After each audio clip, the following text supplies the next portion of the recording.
I'm here at the new Moon Trail Park.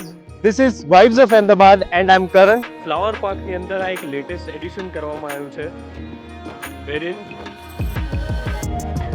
literally everything that you see around glows in the dark. ગઈકાલે આ જગ્યાનો પહેલો દિવસ હતો and this is the first Sunday. છે તો એ બહુ જોરદાર શરૂઆત. કેટલું લાંબુ ટકશે આ વસ્તુ એવી ને એવી. That's question. Needless to say, it is actually a beautiful addition. બસ ખબર નહીં કેમ ખાલી હવામાં અંકલેશ્વર જેવી એક કોન્સ્ટન્ટ સુગંધ છે. But I think we'll get used to this as well eventually. કે આ તો રોજનું થયું. Anyway, this is it from my end. The details are mentioned in caption. ચલો, see in the next. Bye by.